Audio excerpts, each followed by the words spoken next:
Three, two, one. Hey, what's up, everybody? Dan McCall here with Whatever It Takes Wednesday, episode number 28. I have my awesome longtime friend Dawn Mars What's up? on here. It makes me laugh because of what we were talking to prior to the show. But yeah, very happy to have Dawn here. Dawn's one of my original internet marketing mentors. So I learned a lot from Dawn in my earlier times, being on the internet and selling stuff online. So me and Dawn have always had a pretty good bond. So we have a pretty good friendship, for a long time here. So definitely happy to have you on here. We've always had good chemistry. Always had great conversations, and I'm looking forward to talking with you. I see Francis Cortez in the comment threads already tagging Rudy. What's up, guys? Oh my gosh, I haven't seen you guys in way too long. We have to get together and have some dinner, drinks, coffee, whatever. Yeah. That's actually gonna lead me into some other questions too once we start getting into this. Because I know you were in California, then you were in Canada, then you're in California or in Canada. Where are you now anyway? I'm in California. I'm in San Diego right now, but I went to Bali for a few weeks too in between. It was pretty amazing. Oh wow. That's awesome. You said Bali? Yeah. Bali? Oh, okay, I can pronounce it. Just depends on where you're from, I guess. When I'm in Canada, it's Bali. When I'm here, it's Bali. Oh, okay. Yeah, I got you. Yeah. That reminds me, I got a coaching session in like an hour with somebody from Boston. And we always joke around about the different. Really cool. Anyways, I wanted to just jump back to what you were saying earlier about me being one of your early marketing mentors. I would never have known that unless you just said that now, because I always felt like we were kind of on the same level. Yeah. I learned a lot from you too. I appreciate you saying that. Oh yeah, I know we've learned a lot from each other. Lots of long conversations and being each other's like therapists and stuff like that. Yes, absolutely. Telling each other all our problems. Thank you for having me on. I've been looking forward to it. Awesome. It's great. Yeah, I'm definitely happy to have you here. It reminds me of I was talking to one of my friends about interviews and talking about people, and I was and I thought of you as one of the people. I was like, sometimes you interview people and you don't really know much about them, or they're like they don't really talk too much, or your chemistry isn't that good. And I feel like me and you have always had really good chemistry, like in our friendship and stuff like that. We've always had great conversations over the years, really high quality conversations. I remember talking to you on the phone before and being like, man, we should have recorded that because our whole team, because we were in a team together before, right? I was like, I remember thinking like our team could have really got a lot of value out of this, listening to our conversation like behind the scenes. So I'm definitely happy to have you on here, and I definitely recognize that. Does that sound? Do you remember those kind of conversations? I definitely do. I can remember actually one that was probably a little bit alcohol fueled, where we stayed up all night. Shannon was there too. We were. We were pretty late one night. It was super late for you guys. It was probably like 3 a.m. It was midnight for me, just like chatting about all you remember, like we were doing like the visualizations and stuff. Anyways, It's all like for another probably more like conversation between the two of us. But yes, we've been friends for a long time. Great. Yeah. Had some really good chats over the years. So I'm excited. And I think that I don't even know what we're talking about today, honestly. Like we're just kind of like off the cuff rolling. But I know that whatever we talk about today will be really valuable and good for anybody who's in business. I have this feeling. I'm just putting it out there right now. That's awesome. And that reminds me of like what your personality is like too, because you're like, I don't even know what we're going to be talking about. And, one of the last girls that I had on the show, their book recommendation at the end of the show was the book Jump by Steve Harvey. And obviously, you probably have an idea what that book's about. Yeah. Just saying yes. Like, you're like, yeah, I'll be on the show. Like, you don't even know what you're doing here. You're just... Yeah. I knew it'd be good. I knew it would be good. Yeah, exactly. That's a big quality, just saying yes and getting rolling. So anyway, we're going to peel back the layers of Dawn, like let people get to know Dawn better than they ever have. I don't know. I think I'm probably I'm sure I'm going to find some things about you that I didn't know about you growing up and things like that. So who is Dawn Mars, and like where are you from? Let's start from there. Oh gosh, who is Don Mars? I don't know. I'm still figuring that bit out myself, so I'll let you know when I know. But I'm from Canada. Originally, I'm from a little town called Deep River, Ontario. It's kind of close to Ottawa, or like for the Americans in the house, north of upstate New York. So I'm from there, but I moved to California.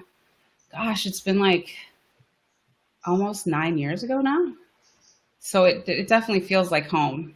I think one of the main things that sucks about moving so far from your family is that you always feel pulled. You know, like I love my life in California, but I also really like miss my mama and my sister and my my friends and family from home. So yeah, that's where I'm from originally. But I'm in San Diego, and you cannot complain about living in San Diego.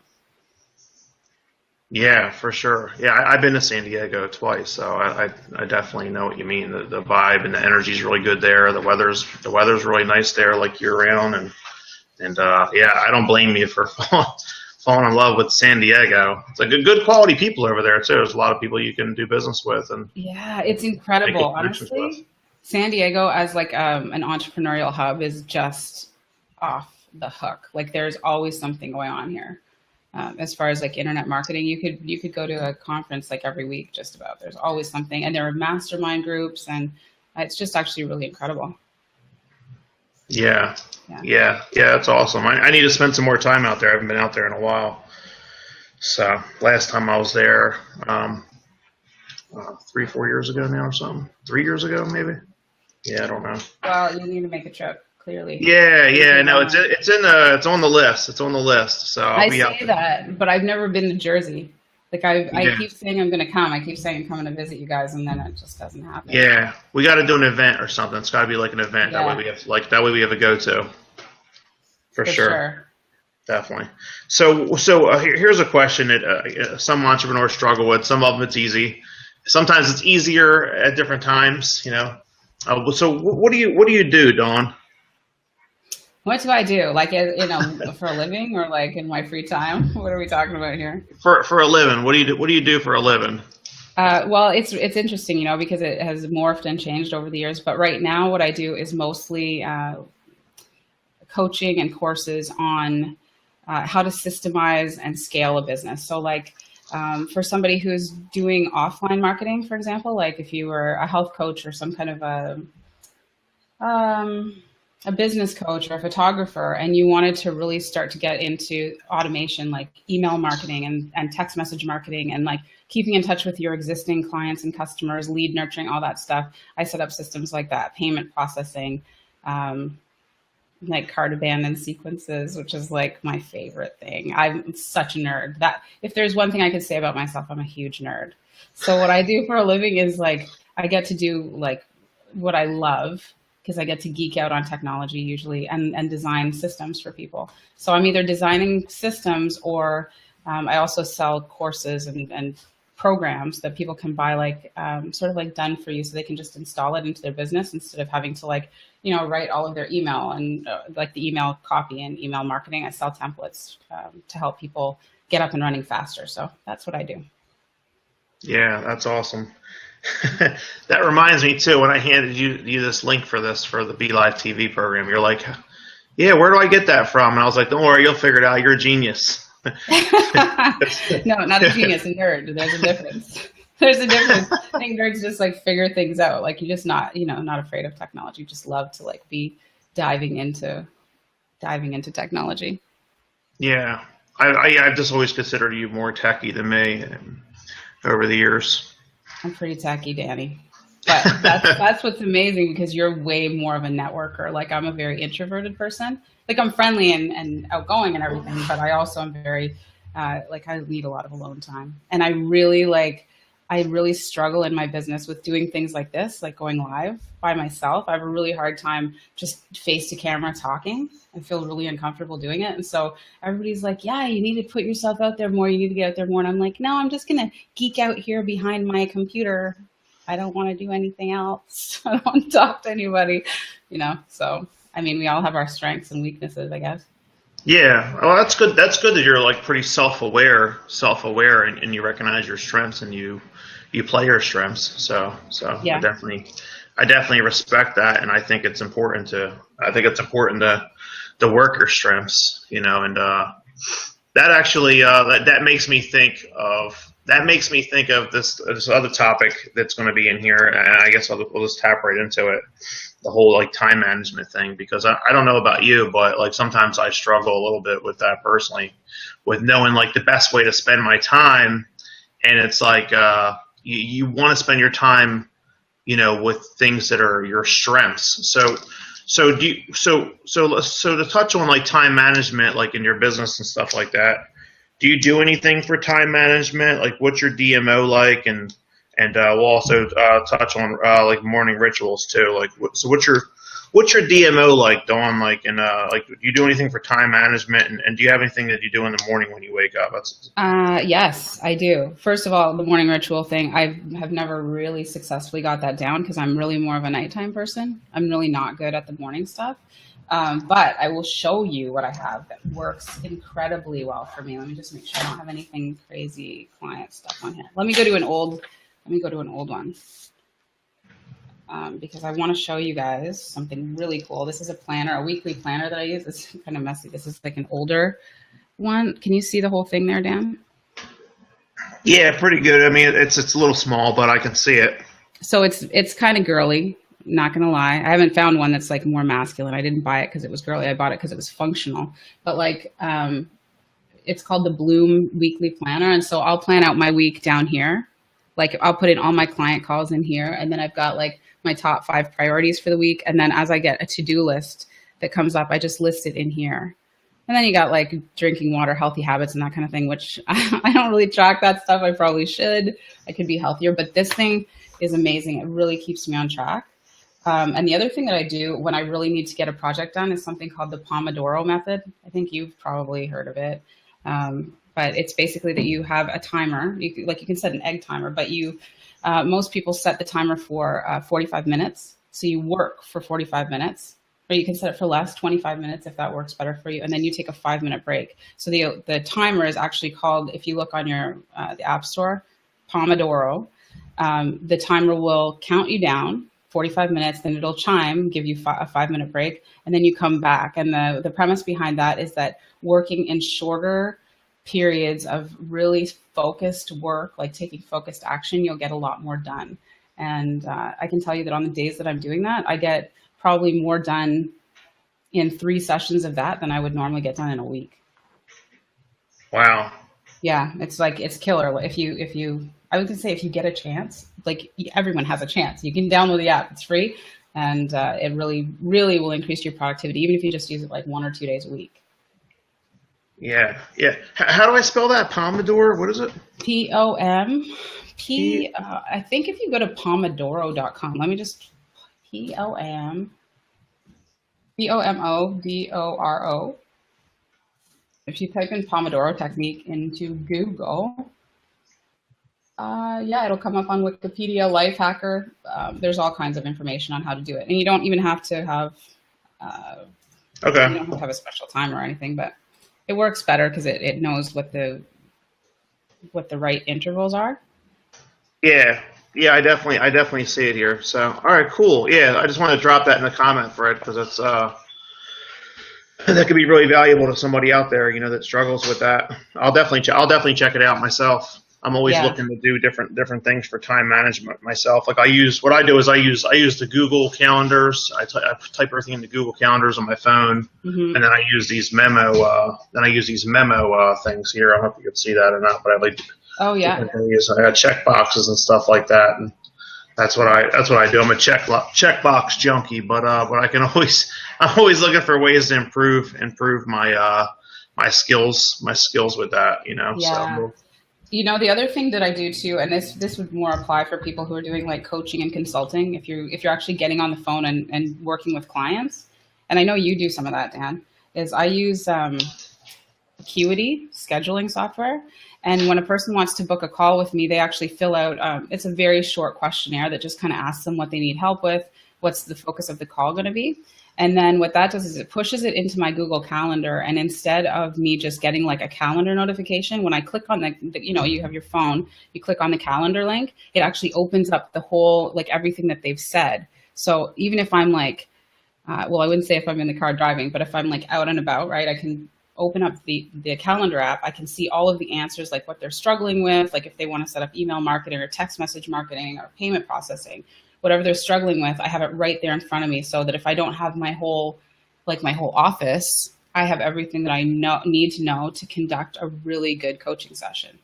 So that helps me to like stay on track and also like be really well prepared for client meetings. Yeah. Yeah, that's really cool, and I've heard you talk about that before, and that's something that I'd like to learn how to use myself. But what was that one called? I'm going to put that down here as a recommendation too. Acuity scheduling, and it's ACUITY. ACU. Schedule. ACUITY. ACUITY. Yeah. TY. Acuity. Yeah. Okay. And anything that we don't like, if we can't find it or we're not spelling it right, I can find it and drop it in the comments after too. No problem. Okay. Yeah. I'll just make notes of all the little things, because I'm a tools junkie, man. Like, we'll probably have a list of like 20 tools by the end of this call that I'll be like, you need all these things. Yeah, that's great. That's great, because people are probably going to be going through these things, checking them out, So yeah. No, it's great. I just love to deliver value. You know what I mean? So. Yeah, absolutely. I definitely appreciate those things, and I want to actually implement some of that stuff too, because I like to be like very crisp with my time and stuff like that. And I love doing short calls. Like something that I do is I put like in my Google Calendar, like if somebody wants to do a call, I'm like, yeah, I shoot them a couple times. Like, what's the best time? I'll give them like 3 times to choose from. Send me, and then I'll be like, and then we'll talk then or whatever after you choose what time's best for you. And then I put it in my phone like 1 to 1:15, and I never have more than 15 minutes because I want them to be quick, so I can do as many calls as I can. And I would definitely like to have something a little bit better that they could just go in and make their own appointment and stuff like that. So yeah. And you know what's really cool about that too, Dan, for you is like that you can block your days. So the only days that I do calls with clients is Tuesdays and Thursdays. So I always know Monday is like my day for like wrapping up stuff, doing accounting and that kind of thing. And then Wednesday, I really like focus on my own business. And Friday, if I have some overflow, I can always do coaching calls. Like if I need to open up time, I can. But then like I have some really good friends who are also entrepreneurs who live here in San Diego. And we really try to make it a point that every Friday we do some masterminding. We actually get together at like a Starbucks and we do the Pomodoro method that I was just talking about. Me and my friend Dana, she's the owner of Boss Mom, and her brand is like blowing up. Like, yeah, I've heard of that. Yeah. So anyway, she's one of my best friends and we hang out and do this Pomodoro method. And at the end, we have to show each other what we did, what we accomplished before we can have our glass of wine. So it's like, I don't know, it's kind of a cool way to spend a Friday afternoon. Yeah, that's great. Yeah. And then you go in the reward mode where you have that glass of wine. Yeah. And you relax and you look back over your week and you feel like productive. I really feel like blocking your time like that makes it so you can accomplish so much more. Yeah. And then you enjoy your time in the present more because you blocked out the time for it, right? Yeah, exactly.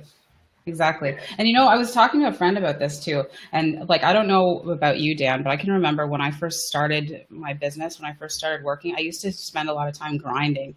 Like I was like, I just got to work a little bit harder. I just got to work a little bit later. I'm just going to stay up a little bit longer. I'm going to write another email or I'm going to write another blog post. Grinding, and giving up today in favor of like some next year being amazing. But then a year goes by and you've been grinding yourself into the ground. You haven't achieved any of that level of freedom that you've been so excited about and been talking about and been working towards. And regardless of what goals you hit, you always want to go further. So you're just in constant grind mode. Like, you can't live like that for very long. Messes up relationships, messes up you internally. So yeah, I think that just having that at the end of the week where you get to kind of like connect with people and kind of like, blow off some steam, I think it's really important. Yeah, I totally agree. I'll be doing something like that this weekend. It's my bachelor party this weekend. Oh, no way. Oh my God. I have to catch the next flight. I'd like to be a fly on the wall for that party. Yeah, so that should be good. We're just going to Atlantic City. We're kind of like pressed for time with everything that we've been doing. Mm-hmm. So it's been a crazy year for us. Yeah, and it's coming up. Yeah. Yeah. Cool, So man. awesome. I definitely appreciate all like the time management stuff. I didn't think we would go that far into it. And you got me thinking about like how I can improve some of that stuff for myself. So I'm just like, like a hustler, like I'm like, I'm definitely, definitely work harder than I should probably sometimes, you know what I mean? So Mm-hmm. I definitely really like and appreciate that stuff. And that's something that'll be a takeaway for myself personally, from the show here today. So I'm just curious. I'm just curious, like a personal question here, like about your business and like about you, because it could actually give me some ideas about things that I can improve in my game, and maybe some other people out there too that are watching the show, like something that they can improve their game or look to the future. So, is there anything you think that you could improve in your business, like that you're looking to do in the future? Yes, always. I think that there's always room for improvement. And I have to say, like, as much as I talk a big game when it comes to time management, I don't always do a great job. I'm not always perfect when it comes to that. Like, you think about all the opposing forces in your life, like all the things that are pulling at your time, right? Like, I'll get into like they say, live a balanced life, but who does that really? Like, I come into my office in the morning and I'll work all day sometimes. Like, I'll do like a full work, like 8-hour work day. And you can't see it here, but like I have a stand-up desk. So I'm standing for the whole time because they say sitting's bad for you, right? I'm in here working, and I don't stop to eat sometimes, and I don't stop to go to the gym. And then I notice that I've gained a couple of pounds, or that I'm like feeling kind of like not good. And so then I'll go crazy and go to the gym and push work to the side. So it's like, balance by its very nature is like, you're never like there. It's an act. Like it's an action that you have to take. You're always constantly trying to balance. I don't know anyone who actually is in balance, like who's balanced. So, Yeah. I think it's just a matter of like really paying attention and seeing the signs of like when you're really going too far one way. Yeah. And you guys are great at this. You guys are great at this, like going to the gym, like making it part of your daily operating procedure, right? Like you guys make it a point to go to the gym, and then whatever else it is that you're going to work on that day for your business, you do it together. And I think it's really cool that you guys do it as a couple because it kind of makes it fun. Or I would assume it's kind of fun. Yeah. You guys are getting married, so I hope you're having a good time. Yeah, definitely. We're pretty good at like the DMO and stuff like that. Like that's something that I always preach. I always preach the DMO and the disciplines, the daily disciplines. Like I wake up in the morning and I drink a full bottle of water. I work out. I listen to personal development in the morning, and then like I get myself to where I'm at like a 10 mentally. My mental state's around a 10. Very early in the morning, and then I gets my endorphins flowing. Gets me feeling good, and then I go into all these projects, and then when I get knocked down, it's easier to pick back up because I got my mental state at like a 10, first thing in the morning. And so we practice having good discipline and daily habits. And it's just like I always tell people, I always preach it to people. It's not what you do once that matters, is what you do a little bit each day over a long period of time that makes a difference. So I totally agree with that, Dan. I'm going to take a page out of your book. I need to be better at the morning routine for sure. And it sounds like, did you read, I know you've read this book, the Slight Edge. Yeah. That's one of my favorite books. And I think it's like, in theory, it's a really simple thing to do, like just making good decisions, like even those small little decisions that seem inconsequential over time, how they have the snowball effect in your life. It's the exact same thing. If you wake up and walk, well, for me, I walk across the hall into my office, and if I just make that decision every day to like not do a little bit of personal development or not meditate or not go to the gym, that's detrimental over the long term, right? Yeah. And it doesn't even have to be like something that's like, I don't know, like some boring book or something like that. Like it could be like I got lots of different things that I listen to. Some stuff on YouTube. I got stuff to like I listen to the Think and Grow Rich Mindset call. I'm friends with the guy that does that call. Like YouTube, I listen to like I'll listen to like motivational videos that have like music and like action and stuff like that because it's like less boring. Sometimes it's better to listen to that kind of stuff in the morning. You know what I mean? Because it's like if you hear somebody just talking like the 7 daily habits, you know, you're like, all right, man, like, you know, Oh, really I'm boring. going to sleep. Yeah, you know, so I try to listen to stuff that's not too, you know, not that I don't listen to that stuff too, but there's just like a time and a place, and I try to like, you know, like some books don't have, like I just listened to Tim Ferriss's 4-Hour Work Week, and I was like, man, this is boring because it was like a real boring guy reading his content, you know, like not that Tim Ferriss's stuff is boring, but his content, his audio content was boring because he's so into outsourcing, he didn't read his own content, you know, Yeah. so he's obviously a big outsourcer. Like if you listen, you know, I was listening to the same week, I was listening to Gary Vaynerchuk's audio stuff and Grant Cardone's audio stuff, and them guys are real expressive, you know, and you know, cracking jokes and everything else, you know what I mean? So it's like then you hop on and listen to something like that. But yeah, you know, that's definitely my advice to that is just keeping it entertaining, you know what I mean? Like just listening to different stuff and making sure that you're enjoying it, and but making sure you get all the information too. Like if you really need the information that's in a book, you just have to just toughen it out, you know, if it's a little bit boring, and you know, Yeah. just listen to it a few times. Yeah, for sure. You know, but in terms of things that I think I would really like to improve in my business, my whole business hinges on building systems for people, right? Like for entrepreneurs, small businesses usually. And so I'm really good at building systems, and I'm really good at putting technology into place that really like saves a massive amount of time. And people don't realize, like, if there's something repetitive you do every day in your business that can be automated, even if it's just a 15-minute task, you're saving yourself like literally weeks of time, right? And if you can automate like 3 or 4 tasks that are just 15 minutes, you're saving yourself an hour every day. That's a lot, like over the course of your life.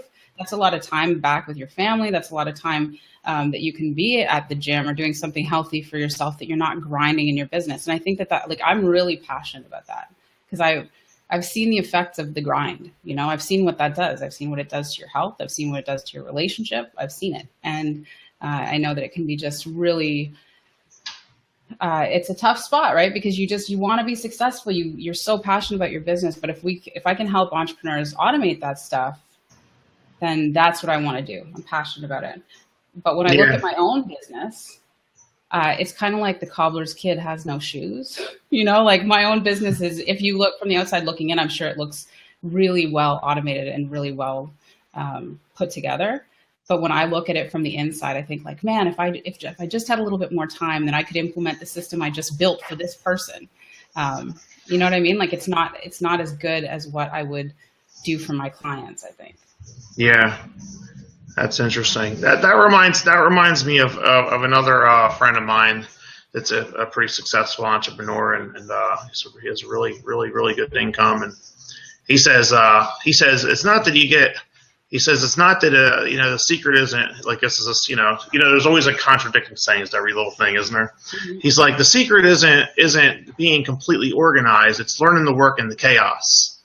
You know, and I'm like, that's interesting. So, you know, it's like I always tell everybody all the time with you know, on these shows and in person coaching, and I'm like, you got to just, you know, listen to everybody's perspective, you know, and create your own, you know, ultimately, and understand what the point is. So the point of that is learning to work in the chaos is, you know, if you want to go at a fast pace, you want to build a big business, you know, more money, more problems, you know, it's things are going to get unorganized, you know, you're going to hit bumps in the road, you know what I mean? And, you know, things are going to be a little bit chaotic, but hey, if you want to do something great, you know, you know, you have to learn how to push through that kind of stuff. You know what I mean? So.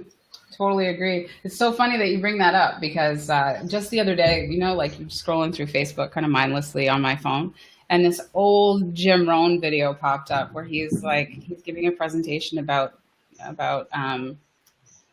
problems that you run into. And he's talking about how he had this list of all the reasons why he wasn't successful. Right. And he was like, it's the government, and it's the, you know, it's my friends, or it's my family are not supportive enough, or it's that I don't have enough time, or I don't have enough money. So he said he made this big list of all the reasons why he wasn't successful.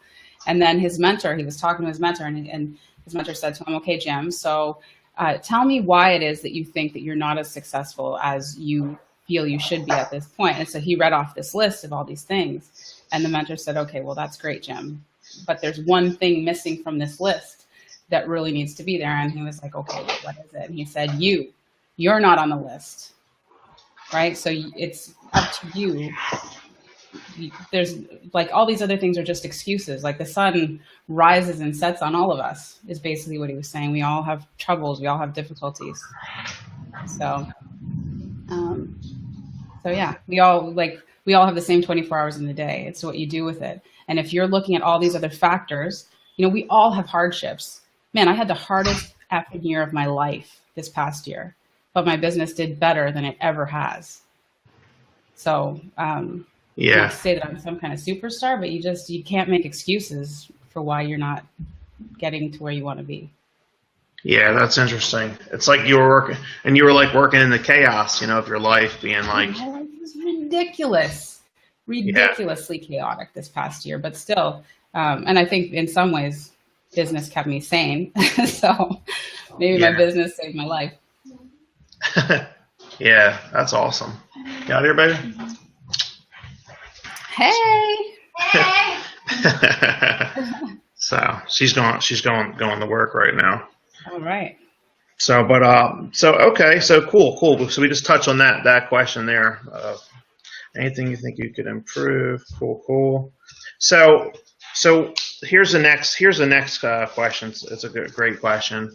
So what's your, and it's like we hear it all the time, right? I just wanted you to touch on it. So what's your why? Like what gets you up in the morning? Oh man, that's a tough one for me right now, Danny. I know that this is one that you should have like right off the top of your head, but I had a bit of a shakeup. So my why right now is a little bit vague. I'll get back to you the next time you have me on the show. Like when you cycle through your 50. I can relate to that. Sometimes it's not easy to pinpoint like why you're doing different things, especially when you're, like if your personal life is like altered, you know what I mean? Like I know, you know what I mean? So I definitely know what you mean by that. Yeah. So I wish I could give you a clearer answer, but I literally had I get all kinds of answers on here. That's the first one that I got that. So you got the privilege to fill that gap there. Yeah, you know what? I like. I'll get back to you. split second of like make something up, and then I'm like, no, you know what? Like sometimes it's like just that. Keep it real, I had a conversation yesterday with a really good friend of mine, and I was like, like you're supposed to have that why so big that it makes you cry. I'm like, I got nothing to cry about right now. Like I'm just, sometimes you're just going through the motions. What actually gets me fired up though is that I really love what I do. What excites you? I love my clients right now. Like I'm really passionate about what I do with work. Like I can see the results of like how I'm helping people and how it's shifting their businesses. And so that really, it puts me in a really good space. And I also have, I'm very blessed to have really good friendships. Like I've got some really, really good friends. I've got very loving family and people around me. So I've got all these things. And so even if at this moment I'm not like, I'm doing this for this greater purpose, I'm still really excited about life. I don't want to sound like a Debbie Downer. I'm super pumped about what I do and about life. I just don't have that big. Like I'm doing this for mankind. Yeah, basically making the world a better place.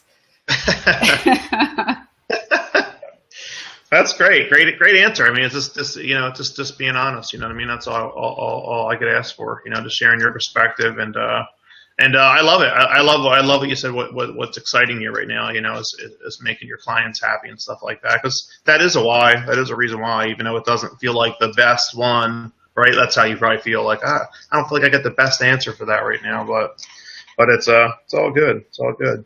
So why entrepreneurship, Dawn? Have you always been an entrepreneur, or have you worked for somebody else before? Do you feel like it was like the Gary Vee thing, like where it's like in your DNA and it was always that way, or?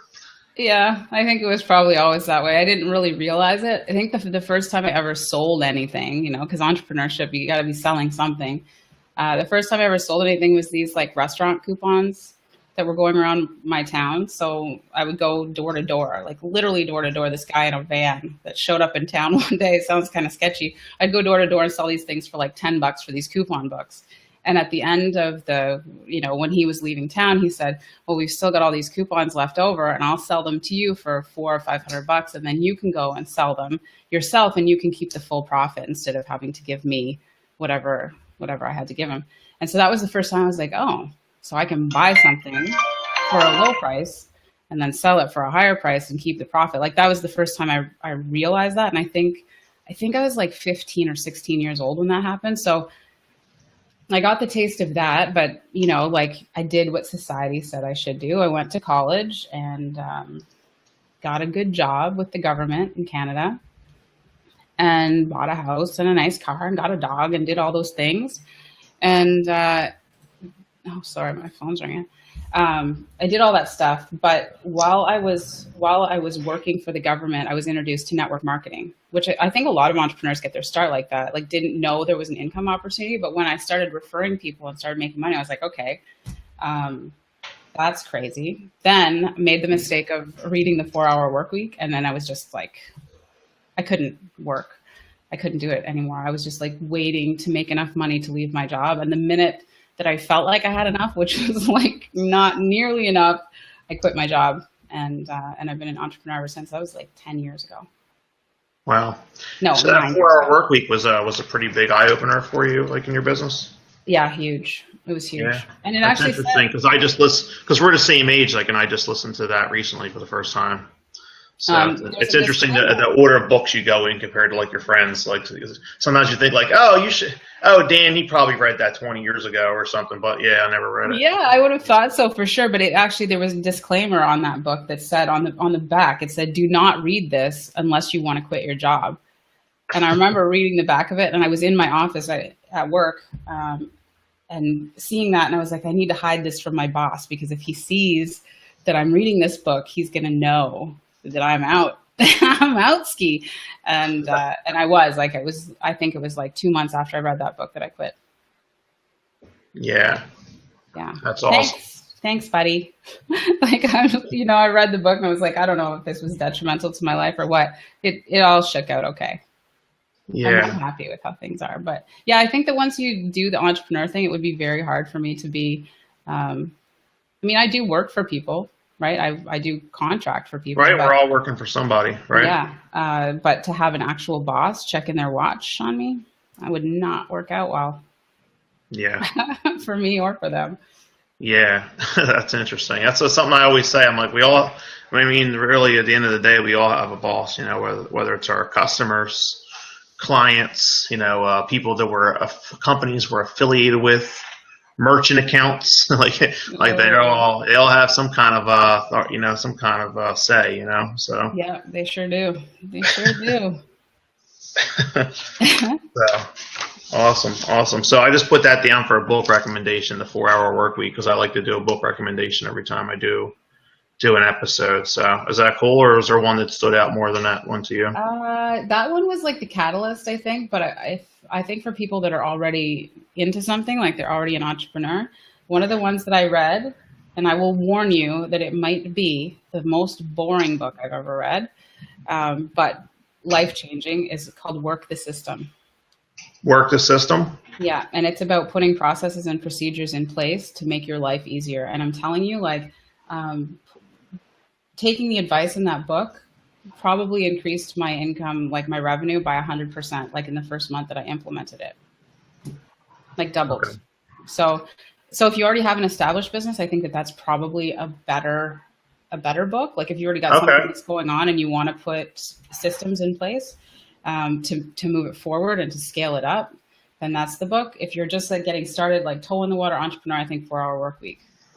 Okay, great advice. What was it again? It was about systems in place, but what's it called again? It's called Work the System. Work the System. Work the System by Sam Carpenter. Is that right? Let me just see. That's correct. I have it on my Kindle, but I don't have it here. Yeah, I'll definitely check it out myself because I'm always looking to improve my systems. I just did I just did a speaking engagement last week in North Jersey, and that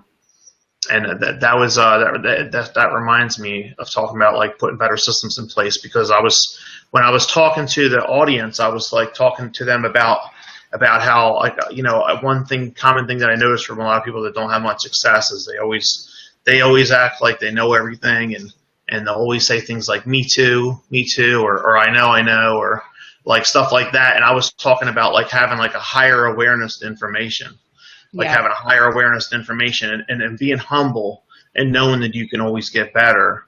You know what I mean? Like that was like part of like my little speech or whatever.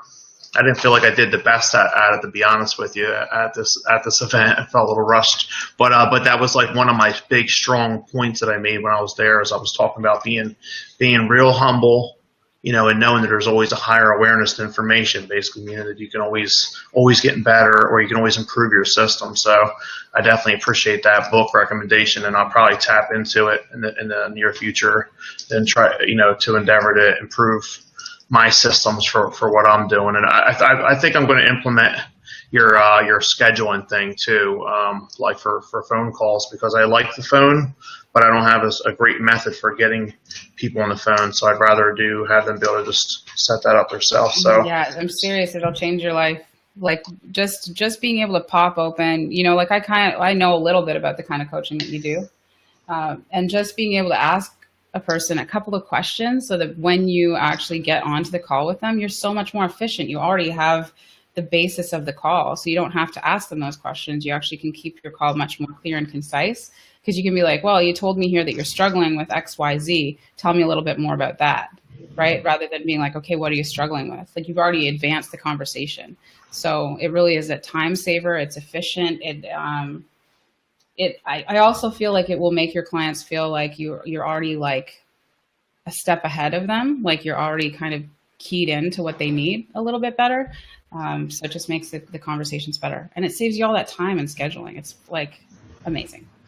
yeah, that's fascinating that you said that. And I was just talking about like me doing this speed engagement last week, because I talked about the Whatever It Takes Wednesday show, and I talked about something that a lot of people talk about, and a lot of them talk about compressing time, and here you are talking about compressing time and making your appointments shorter and knowing more information before you even get on. So, yeah. So it's neat the way everything just connects, you know what I mean? Like that, the universe. Absolutely. And to be honest, like my whole business hinges on compressing time, because when you set up systems like what I do, that's the whole point, is to save time and to create more revenue in an automated way. So I'm always looking for shortcuts.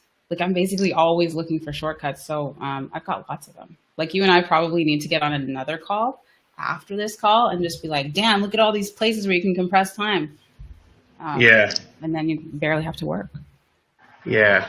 I like that. I don't know about that. But like I still work quite a bit, but then you get to work on the stuff that gets you lit up instead of like the grindy stuff. Yeah. And I can sit back and pull the cash register, right? Yeah, just pull the easy button. I don't know about all that. That's funny. So here's one of my favorite questions. Let me make sure that I work my way up to it here, and I talked about everything that I wanted to talk to you about. Okay, yeah. So we're here. We're at this one. So this is like this has been like the Whatever It Takes Wednesday like super question. Like it's been like the coolest question I think personally. Uh-oh. And you're like, you make me feel nervous. I'm like, I feel nervous about this one. It's gonna be nah, like you'll love it, and you just share it. Will you wipe the sweat off your forehead? Yeah, I'm like, whoa.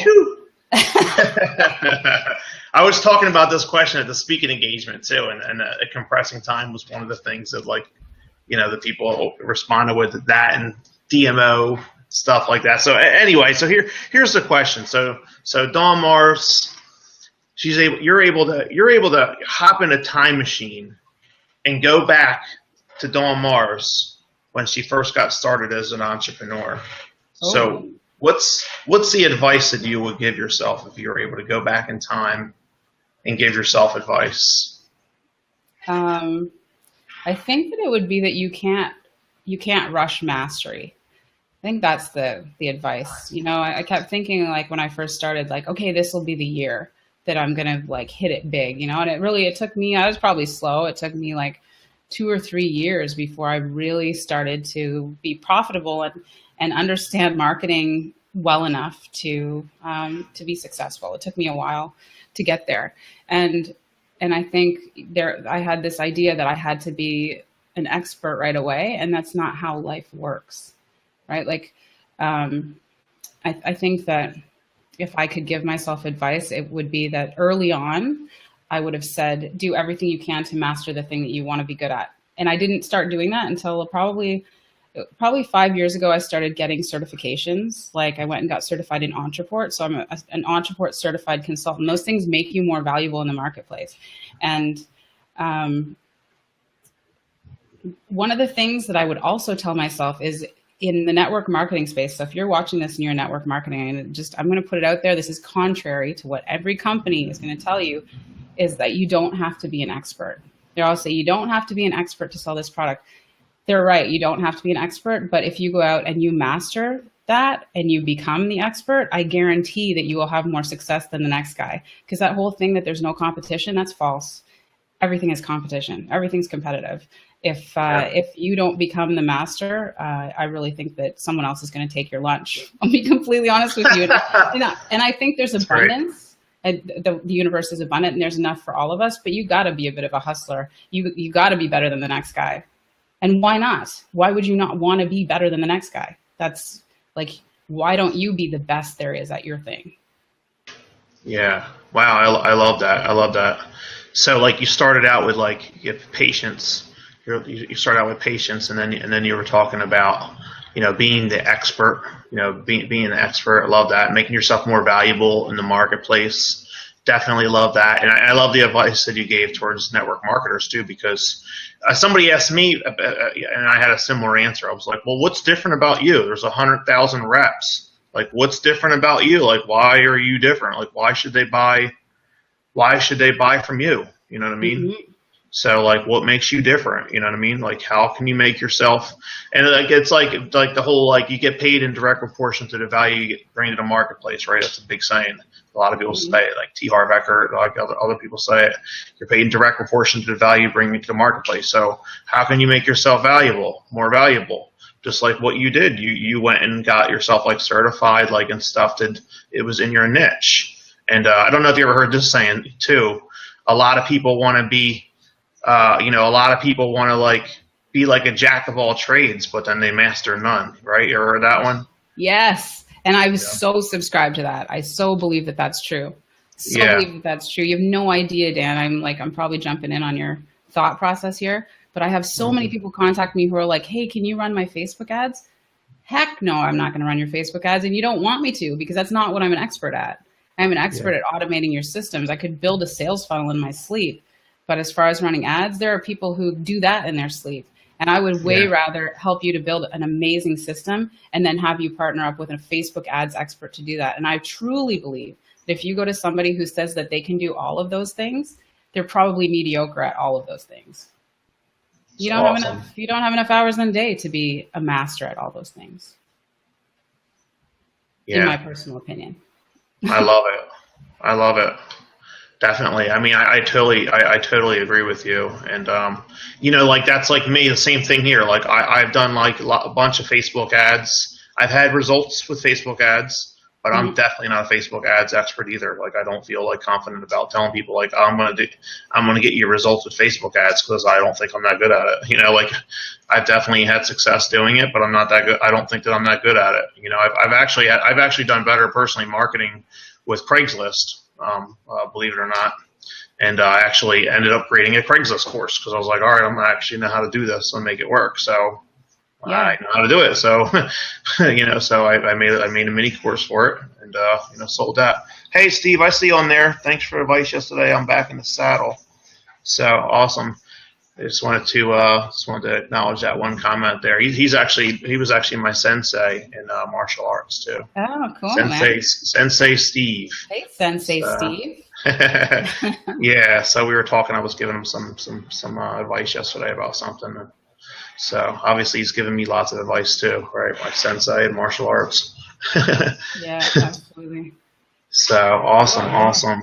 So great answer to that question. Like you really broke it down and like you tapped into lots of stuff too. Sometimes people give me like an answer. It's based on just mainly patience. One's like sometimes it's like execute. Like you know what I mean. Like that's they have all different kinds of answers. If you'll find a way to compress time, And I was talking about that at my talk. I was like just like. And when I was talking, I was like, look what Tony Robbins did. Like he compressed time by speaking daily when people were speaking monthly. So like in 30 days, Tony Robbins got like 30 months of speaking experience. You know what I mean? So Yeah. I mean, there's a really good example of compressing time and getting good at something, right? Like mastering a skill set. You know what I mean? Like you're saying, being an expert. You know what I mean? And I think that if there was any add-on to that, Dan, because I think it's really important too, and I don't know what your feeling is about this, but I really think that when you first start that whole grinding thing, yes, there are times when you're going to be out of balance and you have to put other things on the back burner to build your business, but do a check-in every now and then, man. What are you neglecting? Because if you're neglecting your relationship, if you're neglecting your health, if you're neglecting your finances, things can go off the rails really, really quick. And I really think that you got to be aware of not always like giving up today in favor of next year or 5 years. Like you got to live your life for today. You have to like take time daily to appreciate the people and the things in your life because man, you could look up and they'll be gone, or you look up and your health's not there. And so I think that if I could give myself that advice, because there were years that I spent doing that, and I didn't even realize how unhealthy it was. So if I could give myself that advice, or a new entrepreneur that advice, grind, man, work really hard, but don't do it at the detriment of your now, because your now is important, just as important as your future, maybe more so. Yeah, that's great. That's great perspective. And I just heard, I mean, because like if you don't give yourself a little bit of time, you don't want it to all come down at once. You know what I mean? Like you get burned out, it all come down at once, because then you mess with all the other things that are really important when it comes to people betting on you. I always say people don't bet on the racetrack, they bet on the horse. You know what I mean? Mm-hmm. So like if people are going to be betting, that's a good one, Dan. That's a good one. Write that down. Yeah. People don't bet on the racetrack, they bet on the horse. And the reason why I say that is because like if you're not being a little disciplined, like with a set in time to have for yourself, and you come down and you crash, and then like now you're out of commission for a half a week or a week because you're just like your mind just got messed up. And this kind of things happen to me, like where I've shut down for half a week or a week, and what happens when you do that is it messes with your brand, of you, the consistency part of your brand. You know what I mean? Because then you're not as consistent. You know what I mean? And it could slow down your progress a little bit, if you will, if you understand what I'm saying. Yeah. So I think that's really important that you said that. And I had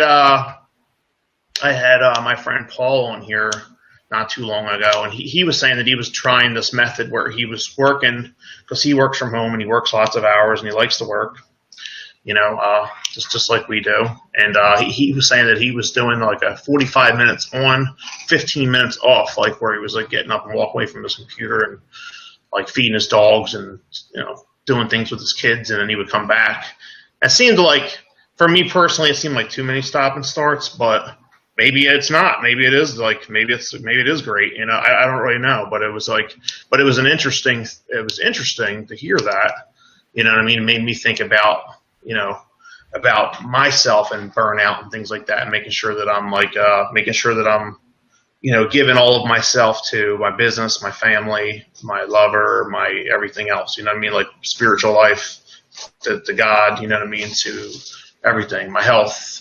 You know what I mean? And every other aspect. So I definitely appreciate your comment and your perspective, because it's, it goes back to like what I was talking about earlier. There's always a contradicting saying, it's like grind. And it's like, live, do what you can today so tomorrow you can have whatever you want or something. I forget what the saying is. You probably already know what I'm trying to say. Yeah, do today what others won't, so you can have tomorrow what others can't, or something. That's it. That's it. Yeah. And that's it. That's it. Yeah. And what you just said is a little bit contradicting to that, but here's the thing, and what I always like to say is, it doesn't matter. Like when you hear two different opinions or perspectives, what you need to do is you need to take the point.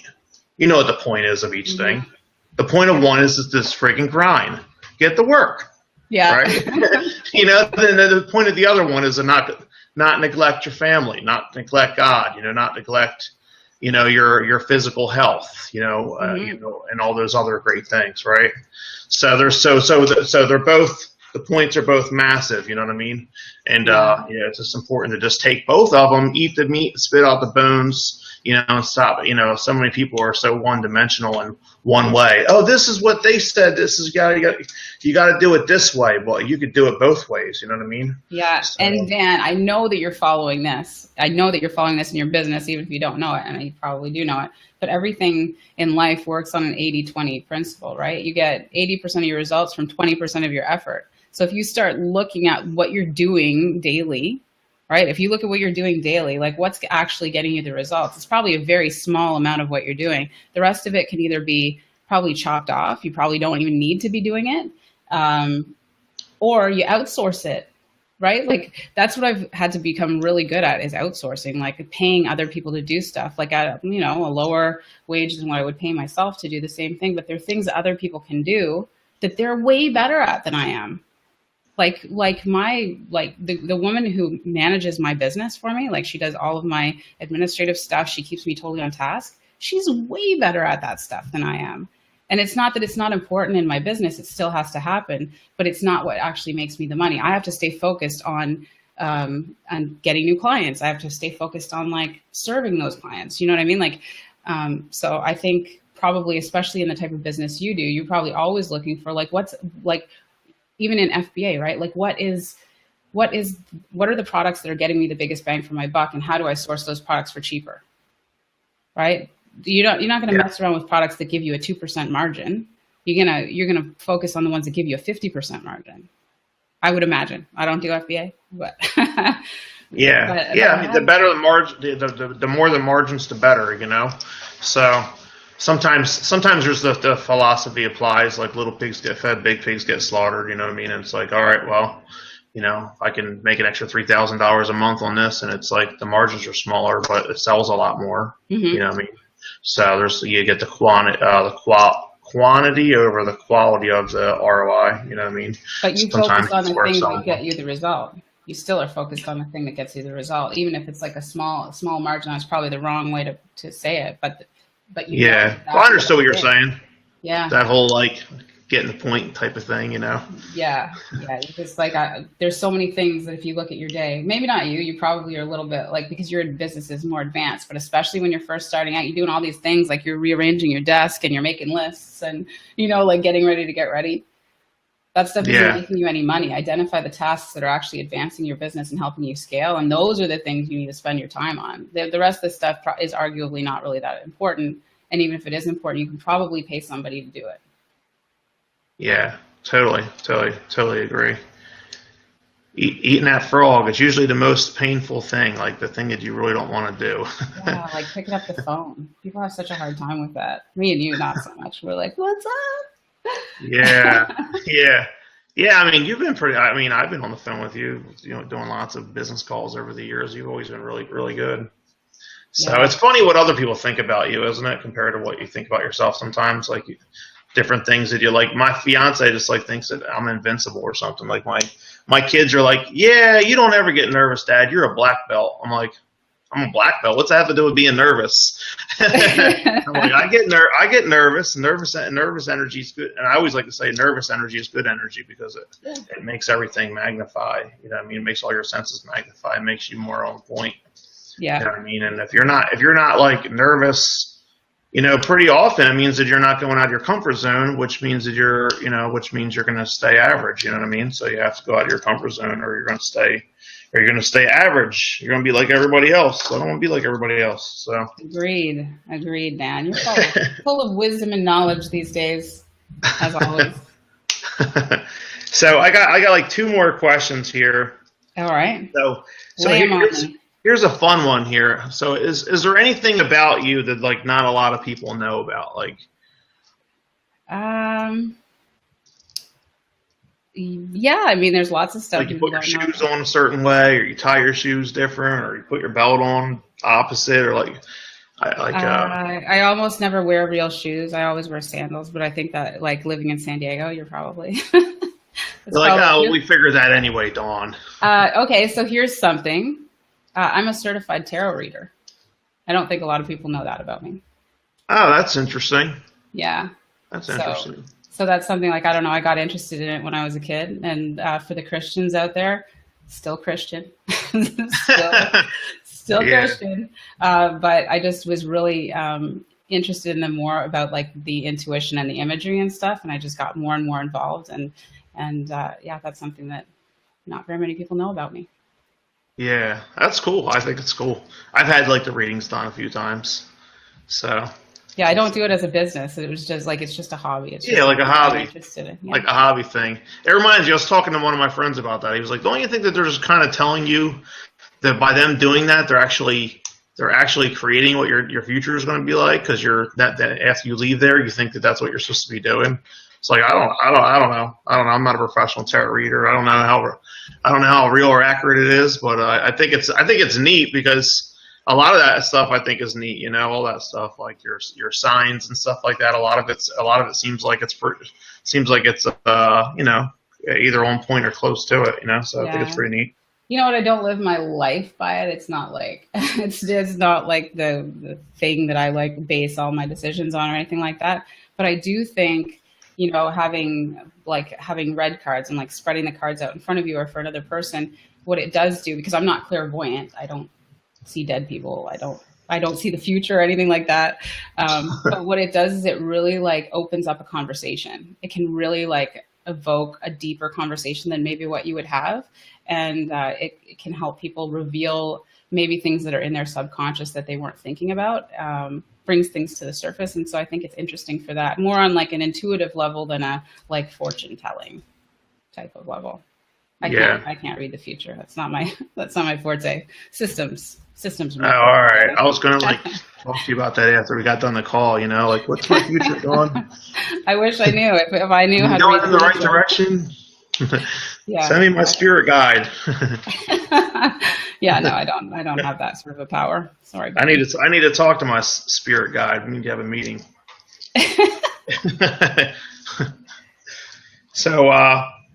So here's a question here. We already have I have your website already attached to this on Facebook, but this is going to be on YouTube as well, so people are going to find it, and I'll have it in the description as well on YouTube too. So if you find this video on the recording on YouTube, just look for it in the description. If you'd like to get in touch with Dawn, her website will be inside of there as well. But just to say it, like what are the best way for people to get a hold of you if they'd like to use your services or if they want to get their tarot cards read, maybe too. That's not a service. They can't. I only do that for my friends.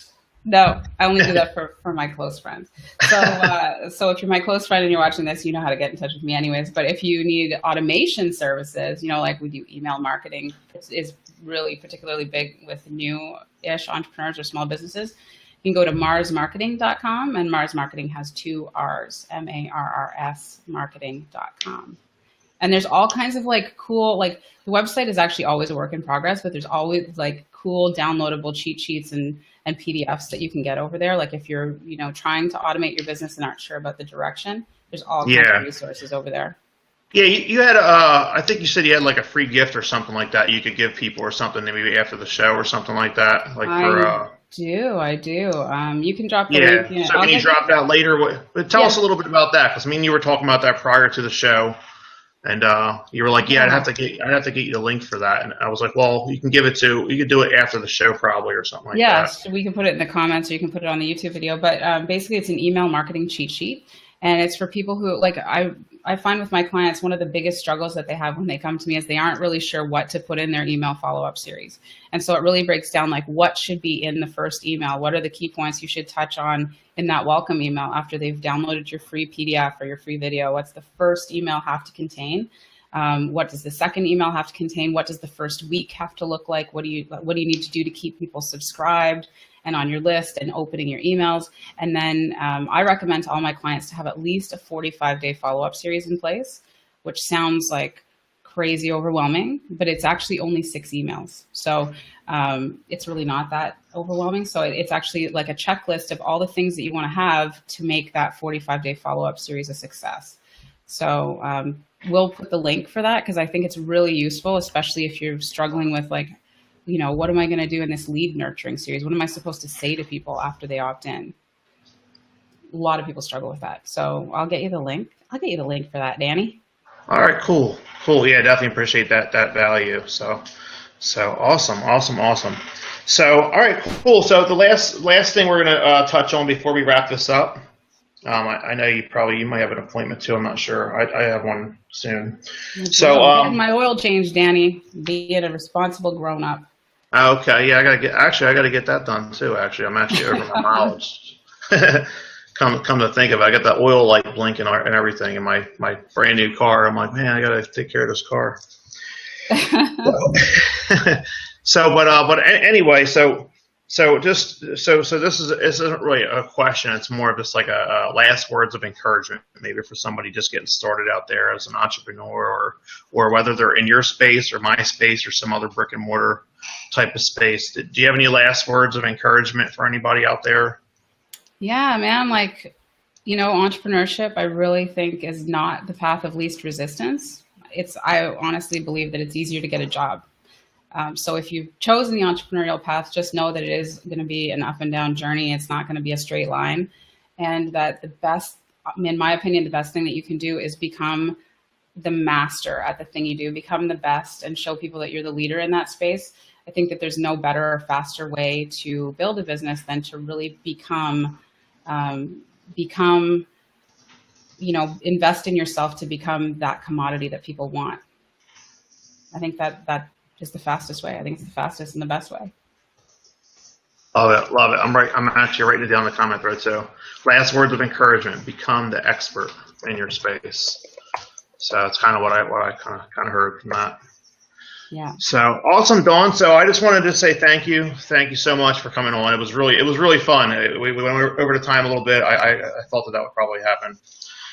You know, with you because just like we started out in the beginning, I was like, we always had great chemistry and bounced off each other really well and worked really well together in the past. I'm definitely grateful that we got to work together in the past like we have as well too. And you know, just thank you for coming on. Thank you to everybody for coming on the show and watching the show, whether you catch us live or the recording, or you catch us on YouTube. We'll have all details below for everything that we've mentioned, and you know, during the show, during the live stream here. And I'll see you on the next episode of Whatever It Takes Wednesday, episode number 28. Bye for now. Thanks, Danny.